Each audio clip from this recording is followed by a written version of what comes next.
Hello and welcome back. I am Arumba. Thank you for joining me. Let's play some more of our tutorial campaign in Europa Universalis 4 with Filthy. How's it going, Filthy? I'm doing well. Looking forward to our first war.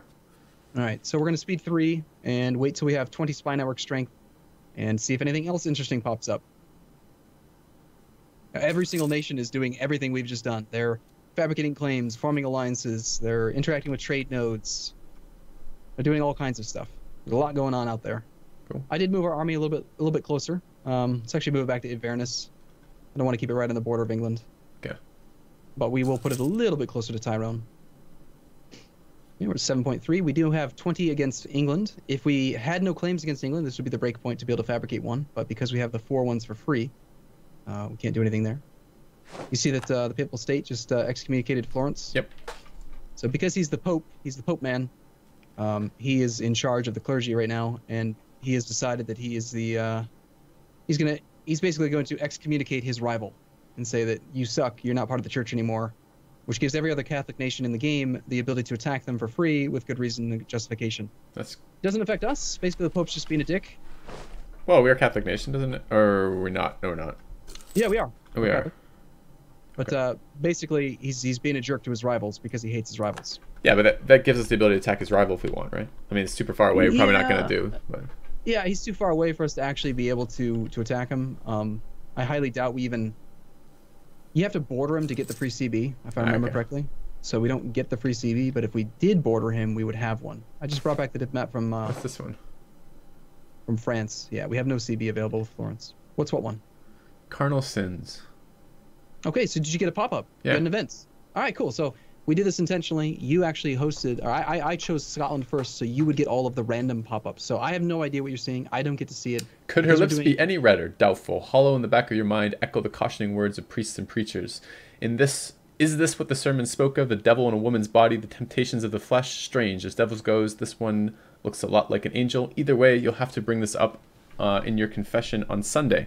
The need of an heir goes before the need of forgiveness, and forgive me, Father, for I have sinned are my 2 options. One of them gives me palpable influence, though forgive me, Father, for I have sinned gives us 2 palpable influence, and the other one, noble of the Stuart family, 442 with the weak claim becomes heir. Lose 5 palpable influence, and Catholicism gains plus 1% reform desire. Okay, so the main factor there is that because we have no heir, right? Mm-hmm. We're King James Stuart II, and we have no legal heir. This is a random event that's basically trying to give us an heir. Yep. If we take the decision to get the heir, he's going to be a pretty good guy. It was a 442, he said? Yeah. That's pretty good. That's 10 monarch points. It's above average slightly. The weak claim part really sucks, though. That means that our legitimacy is going to drop down to 20 when our current guy dies. And having low legitimacy is very painful. So we're going to decline that option. Okay. Go ahead and take the papal influence. All right. Say no. And if it was a strong claim or like a 666 leader, we would probably take that hit. But he's only slightly above average, and it's not worth the low legitimacy. Got it. If you hover over the legitimacy to the left of your power projection, the top of the screen, you can see the effects. Okay. Our legitimacy currently is at 100 out of 100. It's a sliding scale from 0 to 100 in this case. So we get really good things. -2 unrest across the entire country. Tolerance is +1 across for everyone. Extra diplomatic reputation. Like, everything's great because we're super high legitimacy. Where's the palpable influence stuff, by the way? Bottom right-hand corner, slightly to the left of the mini-map, there are 2 buttons. There's one for the papal interactions, and there's one for the Holy Roman Empire. All right. We have 2 next to papal. We have 2.73 papal influence right now. So because we're a Catholic nation, we just sort of slowly generate some papal influence. This can be used to buy stuff from the Pope man. Okay. The higher his opinion of us, the more papal influence we would gain. It's a worthwhile thing to spend a diplomat on for a while if you don't have anything better to do. Right now, I just brought the diplomat back from France to try to see if we could attack Florence, and we can't because we don't border him. But because the improved relations ticks only happens on a monthly basis, any country that's within 30 days of travel distance from you, there's really no cost whatsoever to bringing a diplomat back and then just resending him, because he'll instantly arrive, right? So we're not missing a tick of improved relations here by having done that. What did you say the distance was for that? Within 30 days of us? Right. If it's within 30 days, then I understand the rationale before that, but I just don't know what constitutes. How do I tell how long it takes to travel? It's going to say travel time for pulling him back when I try to withdraw him. There's no way of knowing exactly how long it'll take. It's based on distance from your capital to their capital, and that's going back to that army travel time thing where we don't really know the exact distance between. Another pop up. If you want to pause. Yeah, what do you got? Gift to the state. Good governance would sometimes prompt the nobility and the businessmen of the realm to donate cash to the treasury out of pure patriotism or in exchange for the sales or transfer of honorary titles and positions. We have 13.9 ducats if we want to put it in the treasury. We can spend it generously to gain 10 prestige, or we could donate this to the poor and gain 15 prestige. Why would I ever take 10 instead of 15? Are any of those options colored slightly different? Yes, donate to the poor is green. Okay, hover over the green but don't select it, and then read the subtext. Okay, this option is available due to James II having the trait righteous. So I would never take spend it generously. It's just not going to be an option for most of my other rulers. Exactly. So we, as a ruler, you get up to 3 traits. You automatically get one when your character turns 16. Actually, I think it might be 15, and then every X number of years after that. So you end up with, we're going to get a new personality trait in 1 year, by the way. But because we're righteous, we get special event options, and it's a great one. So yeah, take the 15 prestige, hands down, and the reason for that is why. I bet you already know the answer. I don't actually. I was just looking over at the prestige stuff up here. Why did we say prestige was valuable at the beginning of the game? Why did we take the prestige advisor? Yeah, don't give me random quizzes. Okay, morale. That's what it was. All right. Thanks for the hint. Prestige equals morale equals military. Okay. So it's one way of turning our administrative advisor into a combat advisor in some way because he's raising our prestige. Okay. So yeah, the prestige is really good. It's more valuable than the money right now. Go ahead and take it. All right, done. All right, cool. That's a good event for us. I like it. All right, so how close are we to getting the French here? -3 reasons for a royal marriage. We can open with that. -13, now -11 reasons for an alliance with France. So you're looking at, so you said... Right-click on France, hover over the little red X next to offer alliance and offer royal marriage, and you can see how close they are. Must be one more positive, and we're currently -2, so we're very close. Yep. Okay. A royal marriage will give us 10 extra reasons for acceptance for an alliance, so we're actually really, really close. All we have to do is just get them to accept the royal marriage, and then we'll probably be able to secure a proper alliance with France. Okay. Now, there is a drawback to this, and that is that if England were to attack France right now, we wouldn't be involved. If England were to attack us, France would defend us. Right. If we ally France and England attacks France, we will get a defensive call to arms, and we have to honor it. So we will be involved with the war, and England will come and beat the snot out of our army. They will focus entirely on us for 2 reasons. Number 1, AIs are jerks, and they will almost always prioritize killing a player over another AI. So they'll look at 2 armies that are of equal strength on the field, and they'll say, well, that one's owned by a player, so let's go mess him up. So he's going to ignore his English holdings on the mainland in favor of coming to beat us up. So there is a risk associated with allying France. Does that make sense? Mm-hmm. So we may not actually take it right away because we don't want to get called in a bad position there. So it sounds like there are other reasons to take prestige as well. I'm just reading that stuff over there. It sounds like it helps our the stuff we're trying to get an alliance with France, right? So it directly benefits us there as well. Yep. Improve relations plus 2.2. Mm-hmm. Yeah, and then how likely is, and then it also affects how likely our royal marriages will result in personal unions. Is this something that if you're talking about sending a marriage proposal to France, do we want what is a personal union here? Okay, it's great time to talk about it. Go ahead, and we still have an alert we never looked at. Do we? The green alert, the yes little crown with a black figure with its disputed succession. The following countries don't have heirs, right? So you remember we got that pop-up asking if you wanted to take this weak claim heir. We have no heir either. These are all the countries that are Catholic that have no heir right now. And it's saying that if a country, it says right in the tooltip again, countries that lack heirs may end up on a personal union under another country with which they have a royal marriage when their ruler dies. They can also have their thrones claimed by other countries of the same dynasty. So looking at this, the most important factors here are going to be prestige and how old their current ruler is. It says Austria, 30 years. That means Austria has no heir, and their current ruler is 30 years old. The older an heir, or the older the ruler, the more likely they are to die. Aragon has no heir. He's 50. Castile has no heir at 41. These are actually pretty darn appealing. We should go for a royal marriage with both of them if we can, to see if we can luck out, basically, and get a personal union over them. Okay.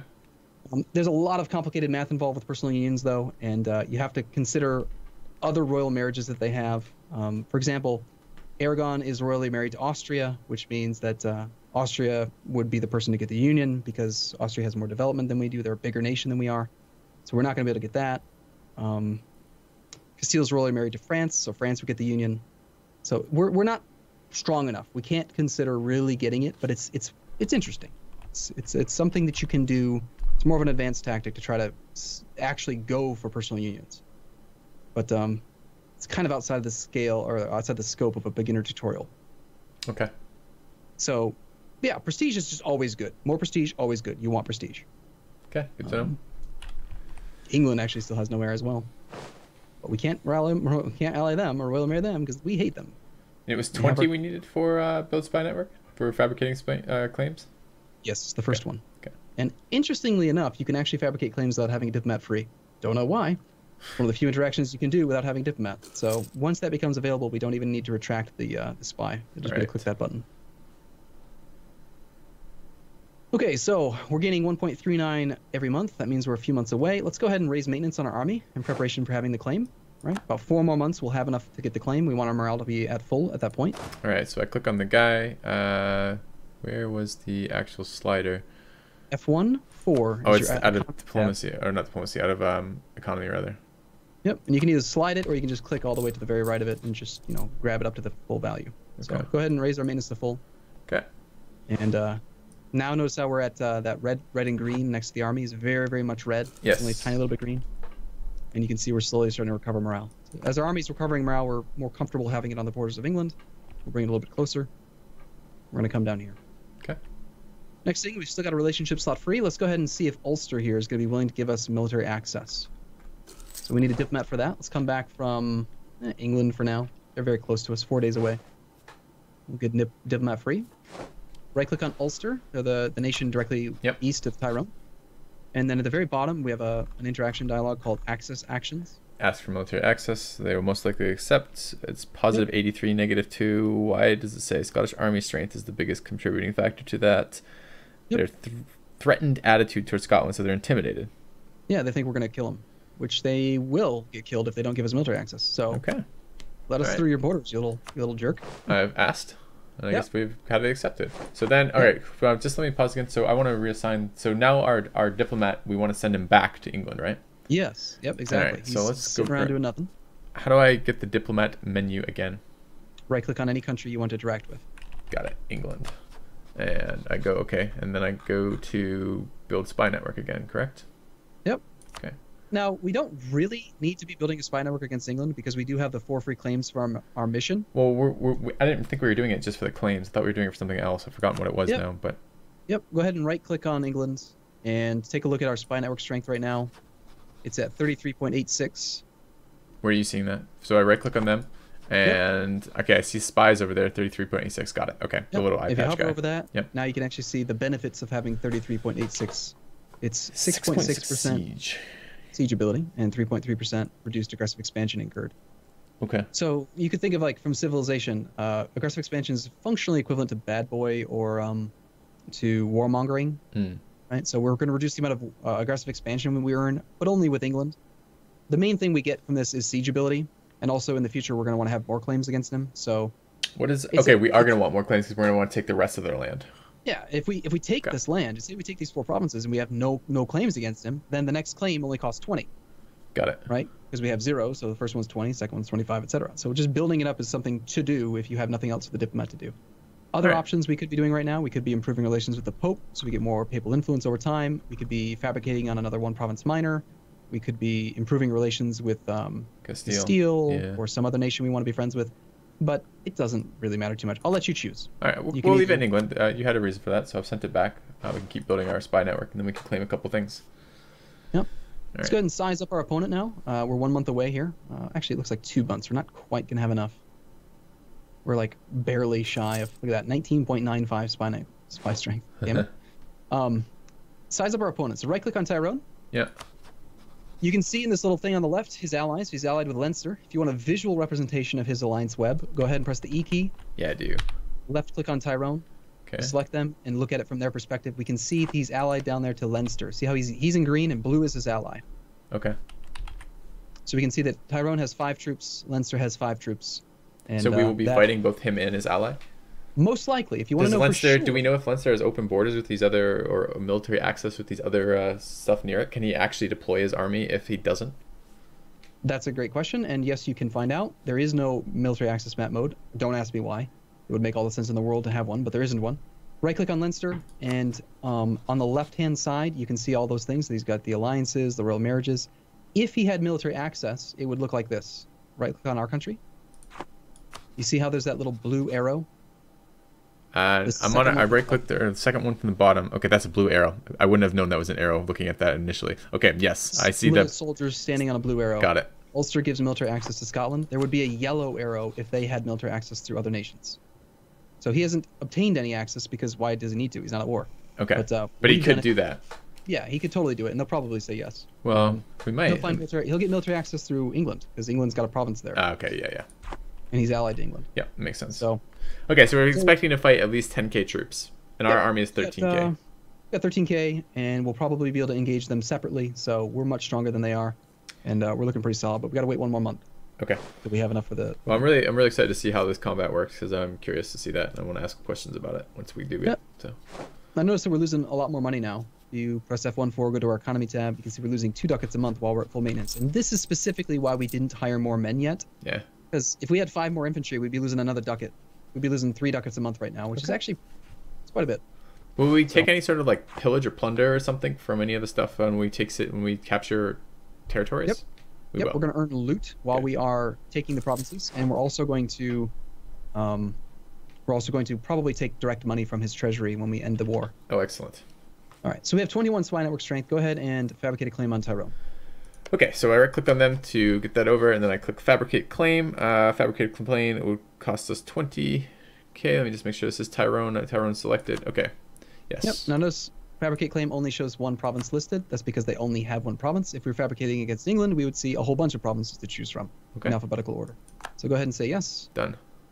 Okay, now if you press the E key again, you can see we've got that yellow dashed line indicating we've got a claim on Tyrone. Excellent.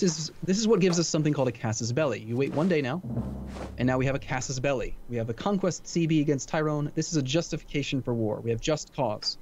Without a casus belli, it's not like civilization where you can just declare war because you want to, like a surprise war, right? Yeah. You would incur major penalties. You'd lose 2 stability, pick up 20 aggressive expansion with every nation. Ouch. It's painful, very painful to declare war without just cause. All right. So I do have another thought though. So we have our spy is done here. We don't need him here anymore. We have our claim. There's no reason to leave the spy there, right? I mean, it will generate siege, but I get the feeling that you're not particularly worried about this 5k army. So it's not particularly worth it. So I would. Did we want to take over another one of these what are you calling them? Something miners. One province miners. Yes, probably, but we're going to need a diplomat in order to declare war. So let's just bring him back and have him be available for us to declare war first. Okay. All right, so now he's free. Now, if you right-click on Tyrone, got it. You can go to declare war.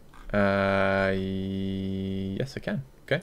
Okay. Now see how we have a listed casus belli. Yes. Again, let's do this. Right-click on any other 1 province minor that we don't have a claim on. Okay. Click declare war. Okay. You notice how we says you may not declare war.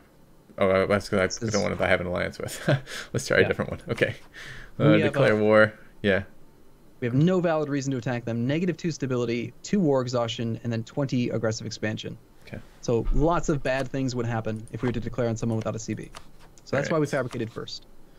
Go back to Tyrone and let's take a look here. They're allied to Leinster. Notice the little green check mark next to enemy allies Leinster. Yep.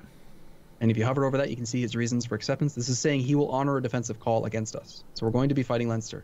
Okay. If he were deeply in debt or had like a really, really high war exhaustion and he just wasn't feeling too hot about it, then he would probably decline the call, and that would break their alliance. On the right-hand side, we've got call allies. We have two red X's saying that Desmond and Thomond are not interested in joining us. Clanricarde is actually willing to join, but it's a little hand thing. This is indicating that if we promise them territory by clicking on the little dialogue pop-up thing, the quotation, the speech bubble. Okay. There's 2 different ways you can call them people. You can call them in via favors, which is something where you basically have been allied for a while and you've accrued favors, like they trust you. Mm-hmm. And then you can also call them in on a promise of territory. Basically, he's saying he would be willing to join the war if we promised him territory. And there's only 1 territory here because we were only able to capture 1 territory. So to promise him territory, we'd have to give him the entire thing. Well, do you think we have to give it to him? you would take him, you would promise him stuff, and then does that not give diplomatic hits for anywhere else? Like everyone else, you'd be like, it'll piss them off something fierce. They will hate us and they will break the alliance, pretty much guaranteed. But it's not necessarily going to be a big penalty with anyone else. Like France won't care because they're far away. The other little 1 province miners, who cares about them? Like we could totally use his army Just to out our of curiosity, Arumba, if we're going to be particularly Machiavellian about this, rather, can we do that? Promise him this, lie to him, then because he gets pissed off at us afterwards, go attack him? Will that give us a reason to attack him because he's now potentially going to attack us or otherwise be very, very negative towards us? Sadly, no, you don't get a CB because they didn't honor a call or because they are pissed off at you. And if they get pissed off because we didn't do what we said we would do, they will break the alliance. And when you lose an alliance, you have a 5-year truce automatically. Ah, okay. And attacking into a truce is basically the same thing as attacking into a no CB war. So oh, too bad. You can't. It used to be no truce timer after breaking alliances. So I would do it all the time. I would attack. I would use an army, use an AI's use an AI's army, and then immediately backstab them. And turn right around after having them weaken themselves against my enemy, and then attack them. But Paradox didn't like that. No, I can understand. They took my fun away. So do you want to do it? Do you want to declare war? I do want to declare war. I'm just wondering if I don't think we need to call allies for this. So I don't feel like we should do it. I don't think we should do it. This would be a situation where before you declare war, we'd probably want to get our a bearing on our navy. Oh yeah, what the hell is it? Go ahead and bring both of our navies, so just grab both of them. Okay. Actually, I can find the one. I see the 9 ships with the pirate because I can find the pirate flag. Where's they're both there. Oh, they're both there. Same style. Yep. Okay. Oh, the other one is ours too. Yep. See that green? That's an indicator. Yes, I do. Green is ours. Nice. Gray is neutral. Red is enemy. Blue is ally. They're actually headed over that way anyways. They're headed to actually not particularly quickly though. They're going a little bit more roundabout. Do I just want to direct them directly to the Irish Sea? Yep. Go ahead and box select both navies. You can have multiple navies selected at a time. Send them to Ayrshire, the actual province of Ayrshire. Right click to go there? Yep. They'll dock up in the port, and then we'll use them to blockade the enemy. Whoa. The province of where now? Ayrshire. It's where our army is. Ah, okay, yeah. Got it. There you go. Perfect. All right. So we'll declare probably at the beginning of the next episode. We're going to take a break here. Sounds good. See you guys soon. In a bit.